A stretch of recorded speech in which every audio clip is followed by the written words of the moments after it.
Video games are video games. They are usually fun to play and often vary in style. Some may be more action oriented, some may be more chill like building games or simulating life, some may even just be a card style game. Video games are vast in terms of what they offer. It feels almost never ending in how you approach what to play and how to play them. I like to categorize them into these two genres, multiplayer and single player. They both offer different experiences in the game itself and who you are playing with.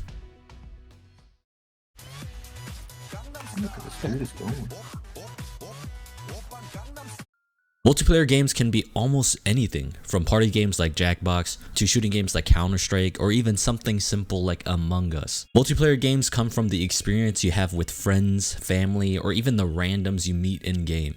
Things like Valorant and League of Legends are games I enjoy, but I think they're the most fun when you aren't playing alone. It can often get frustrating when you play with random people who tend to be toxic or just annoying, so it kind of makes you feel miserable and hate the game. But do you hate the game or just hate the people you end up playing with? Some games are near impossible to play alone, like Lethal Company. The game's fun comes from the experience you have with the people you play with. Whether you die and spectate someone, or you're alone and they're spectating you, it all comes down to the people around you that make it exciting to play. Wait, Does it work like that? I don't know. No, no, you're gonna die. No, I'm not. You can't hit me.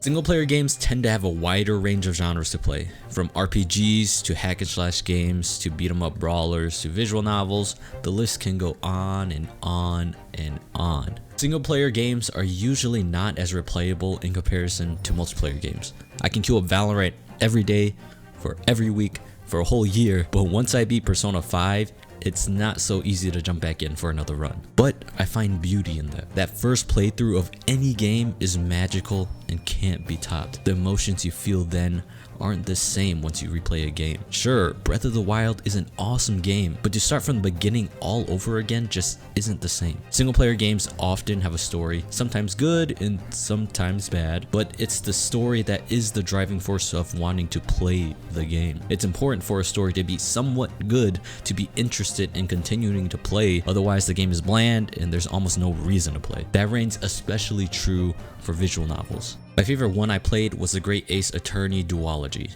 It's a point-and-click detective law-style visual novel where you have to find clues and sift through the truth and lies in and outside of the court. What drew me in wasn't the gameplay, since there really isn't any if we're being real, but it's the overall story and how it just keeps drawing you back into the mystery of the characters and of the in-game universe. If it had a bad story, I wouldn't even bother trying to play it. Multiplayer and single-player games each offer different experiences. Some may like playing with friends more, while others may find enjoyment in a story. Video games are awesome no matter which way you enjoy them. I did all this just to say, play Persona 3 Reload. It's one of the greatest games I experienced in my life.